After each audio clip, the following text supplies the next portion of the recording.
नमस्कार दोस्तों, आज की हम प्रवेशिका संस्कृत व्याकरण की क्लास में पढ़ेंगे रामात सिद्धि। देखो, रामात और रामात ये दो तरह से बनती है। एक बनती है रामात, एक बनती है रामात। और रामात जो बनती है वो बनती है पंचमी के एक वचन में। राम शब्द से पंचमी के एक वचन में बनती है रामात। ठीक है। रामात सिद्धि को बनाने से पहले हम कुछ इंपॉर्टेंट सूत्र जिनके बारे में पढ़ लेते हैं, जो इस सिद्धि में काम आने वाले हैं। सबसे पहले सूत्र है वा अवसाने। वावसाने, देखो वावसाने सूत्र के अंदर जब हम इसके टुकड़े करते हैं तो यहां पर दो शब्द निकल कर आते हैं इसमें से। एक तो वा, एक है अवसान। ठीक है, वा अवसाने। अब इन दोनों को समझना यहाँ पे जरूरी है। अवसान जिसे हम पहले भी समझ चुके हैं, आज और समझ लेंगे कि अवसान होता क्या है। यहां पर एक नया वर्ड आया अभी, अपने नया शब्द जो आया है वा। देखो, जिस भी सूत्र में या सूत्र की वृत्ति में अगर ये वाला वा शब्द आ जाता है तो इसे हम संज्ञा दे सकते हैं कि ये जो सूत्र है वो अपने नेताओं के जैसे है। ठीक है, जैसे अपने नेता होते हैं ना भारत में, उनकी तरह है ये। नेता क्या करते हैं उनका कोई पता नहीं है, काम कर दे नहीं करें, एक बार करें एक बार नहीं करें। तो सेम अगर वा जिसके अंदर आ जाता है, वा का मतलब होता है विकल्प, विकल्प से। ठीक है, विकल्प का मतलब होता है एक बार होता है, एक बार नहीं होता।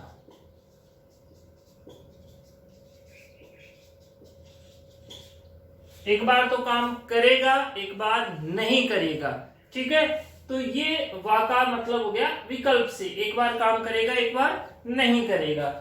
अवसान दूसरा वर्ड यहाँ पे दिया गया, अवसान। यहाँ पे सप्तमी एक वचन है, अवसानी। ठीक है, अवसान में। अवसान किसे कहते हैं? अवसान के लिए हमने इससे पहले सूत्र पढ़े थे पहले की क्लास में कि विरामो अवसानम।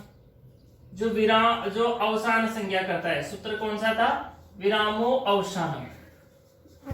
काम क्या करता है? अवसान संज्ञा करता है। ये सूत्र काम क्या करता था? अवसान संज्ञा। और अवसान संज्ञा कहाँ होती थी? वर्णानाम अभावो अवसान संज्ञा। विराम, जहां पर वर्णों पर विराम लग जाए, उसके बाद कोई वर्ण नहीं आए, वहां पर अवसान संज्ञा होती है। यहां पर भी होने वाला कुछ ऐसा ही है कि रामाद बनेगा। रामाद बनने के बाद में द जो था वो अंत में था, तो वा अवसाने सूत्र से इस दय को विकल्प से तय कर देता है। विकल्प से मतलब एक बार करेगा एक बार नहीं करेगा। जब ये काम करेगा तो बन जाएगी रामात, और जब ये काम नहीं करेगा तो बन जाएगी रामात। इस तरह से पंचमी एक वचन में रामात और रामात दोनों ही बनते हैं। ठीक है, परीक्षा में अगर अपने ये प्रश्न आ जाता है कि राम शब्द से पंचमी एक वचन में कौन सा रूप बनेगा, पंचमी एक वचन में कौन सा रूप बनेगा।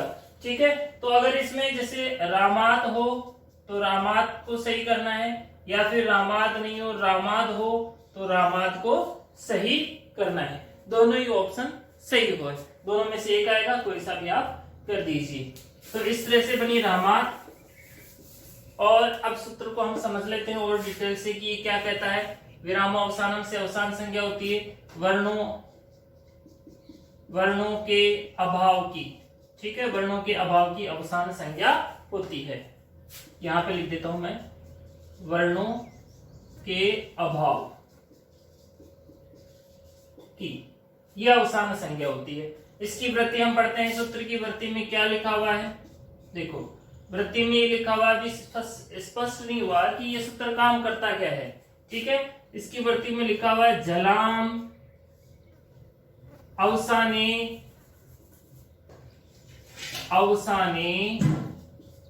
जलाम चरो वा। ठीक है, ये इसकी वृत्ति लिखी हुई है। इसका अर्थ समझते हैं। अवसान संज्ञा में जल को चर होता है। अवसान संज्ञा में जो जल वर्ण होते हैं उनको चर आदेश होता है। अब जल और चर क्या होते हैं वो भी समझ लेते हैं कि जल क्या होगा, चर क्या होगा। ठीक है, ये तो जल यहां पे लिख देंगे चर। जल वर्ण में ज से लेकर के ह तक के वर्ण जो प्रत्यार है, ज से लेकर के ह तक के वर्ण आते हैं। इसके अंदर जैसे य, व और र, इन चार वर्णों को छोड़ दे तो बाकी सभी व्यंजन इसके अंदर आ जाते हैं। हम सीधा सा इसमें पढ़ेंगे कि जैसे क हो, ख हो, ग हो या घ हो, च हो, छ हो, ज हो या झ हो, त, ठ, ड या फिर ढ, त, थ, द, न, प, फ, ब और भ।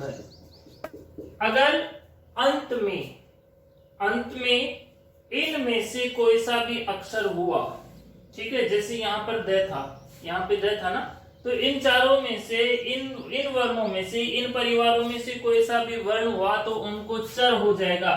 क को इनमें से हुआ तो क हो जाएगा, इनमें से हुआ तो च हो जाएगा, इनमें से हुआ तो ट हो जाएगा, इनमें से हुआ तो त हो जाएगा और इनमें से हुआ तो प हो जाएगा। ये होता है जलों को चर आदेश। कोई सा भी वर्ण हो प्रथम वर्ण हो जाएगा। कौन सा वर्ण हो जाएगा यहाँ पे? प्रथम वर्ण, परिवार का पहला अक्षर। इधर कोई से भी अक्षर हुआ इनमें से तो उनके परिवार का पहला अक्षर हो जाएगा। एक बार होगा, एक बार नहीं होगा। ठीक है, इस तरह से यहाँ पे सिद्धि बनने वाली है रामात रामात। शुरू करते हैं रामात रामात को। ठीक है, यहाँ पे राम शब्दात प्रातिपदिक संज्ञा हो जाएगी। प्रातिपदिक संज्ञा स्वजस मोड सूत्र से प्रातिपदिक संज्ञा होने पर यहाँ पर वही सूत्र आ जाएगा, स्वजस मोड अर्थवत धातु से यहाँ पे प्रातिपदिक संज्ञा हो जाएगी, स्वजस मोड सूत्र आ जाएगा। इति सूत्रेण कहाँ बनती है? पंचमी के एक वचन में। तो हम यहाँ पे लिखेंगे पंचमी एक वचने। पंचमी एक वचन में कौन सा प्रत्यय होता है? नसी प्रत्यय। कौन सा प्रत्यय होगा यहाँ पे? नसी प्रत्यय। ठीक है, नसी प्रत्यय हो गया पंचमी एक वचन में। नसी प्रत्यय होने के बाद में यहाँ पे कंडीशन हो गई राम प्लस नसी इत्यत्र। ठीक है, अब हमने जब रामेण सिद्धि पढ़ी थी, कौन सी सिद्धि पढ़ी थी? रामेण सिद्धि पढ़ी थी, तब एक सूत्र आया था, उसके अंदर अनुमान लगाइए कौन सा सूत्र आया था? जो टाको इन आदेश करा था, टाको इन आदेश किया था। कौन सा सूत्र था? ठीक है, सूत्र था टा नसी नसा मी नात्स्या, ये सूत्र था। ठीक है, ये क्या करता था सूत्र? देखो, टा नसी नसा मी नात्स्या, टा को इन, नसी को आत और नस को शे, ये आदेश करता था टा नसी नसा मी नात्स्या। ठीक है, तो यहां पर भी आ जाएगा क्योंकि यहाँ पे नसी है, यहाँ पे नसी प्रत्यय हुआ है, नसी प्रत्यय हुआ तो उसको आत आदेश हो जाएगा। इति सूत्रेण नसी स्थानी, नस के स्थान पर आत आदेशी कृति। कौन सा आदेश हो जाएगा यहाँ पे? आत। आत आदेशी कृति आत हो गया तो यहाँ पर नसी को आत हो गया, तो यहाँ पे बन गई राम प्लस आत। ठीक है, इत्यत्र। इस अवस्था में इधर भी ए, इधर भी आ, इधर ए और इधर आ। ठीक है, दोनों भाई भाई है तो समान वर्ण है तो यहाँ पे अगर इधर भी अ उधर आ हो तो दोनों को मिलाकर के आ आदेश हो जाएगा। सवर्ण दीर्घ जिसे कहते हैं, सूत्र आएगा कौन सा, अकह सवर्णी दीर्घ है इति सूत्रेण सवर्ण दीर्घ कृते। क्या हो जाएगा यहाँ पे, सवर्ण दीर्घ, ये आ इधर आ जाएगा तो यहाँ पे बन जाएगी रामात इत्यत्र। ठीक है, रामात बन गई तो यहाँ पे एक सूत्र आएगा जलाम जसो अंते। जलाम जसो अंते, अगर जल वर्ण इन वर्णों में से कोई सा भी वर्ण अंत में हुआ, जलाम जसो अंते क्या कहता है कि इन वर्णों में से, ये जो इधर जल वर्ण नहीं, ये सारे के सारे जल वर्ण हैं, तो इन वर्णों में से कोई सा भी वर्ण हुआ तो जस हो जाएगा। जस मतलब होता है तीसरा वर्ण। जस का मतलब क्या होता है, जस प्रत्याहार में क्या होता है, जैसे कै को ग हो जाएगा, चे को जय, कै को ड, तै को द और पै को ब, पै को ब हो जाएगा। इस तरह से तीसरा वर्ण जब गढ़ दस। ठीक है, जलाम जसो अंते, तो यहाँ पे तय को क्या हो जाएगा, तय को यहाँ पे हो जाएगा द इति सूत्रेण तय स्थानी द कृते। तय के स्थान पे क्या हो जाएगा, द, तो यहाँ पे बन जाए रामाद। ऐसा हो जाएगा यहाँ पे। ऐसा होने के बाद में यहाँ पे अवसान संज्ञा हो जाएगी, अवसान संज्ञा हो जाएगी तो यहाँ पे सूत्र आ जाएगा वा अवसानी इति सूत्रेण विकल्पेन। क्या लिखेंगे हम इसमें, विकल्पेन, क्योंकि ये भाई साहब नेताजी है ना, एक बार काम करेगा एक बार नहीं करेगा, तो यहाँ पे विकल्प से काम होगा। यहाँ पे जो क्या है, द है, तय के स्थान पे अभी यहाँ पे द आदेश हुआ है तो यहाँ पे द है। देखो यहाँ पे द के स्थान पे क्या आदेश कर देगा, ये तय। विकल्पेन द स्थानी तय आदेशे कृते। द के स्थान पे कौन सा आदेश हो गया, तय आदेश हो गया।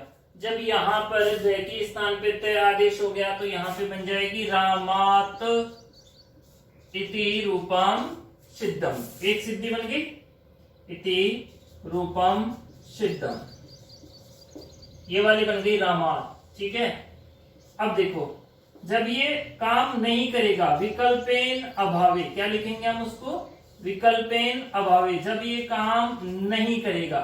एक बार तो कर दिया इसने, अब ये मना कर दिया कि नहीं नहीं मैं अब नहीं करूंगा, तो ये नहीं करेगा तो विकल्पेन अभावे, तो यहाँ पे जो है रामाद वही रह जाएगी, रामात नहीं होगा, रामाद ही रह जाएगी। रामाद इति रूपम सिद्धम।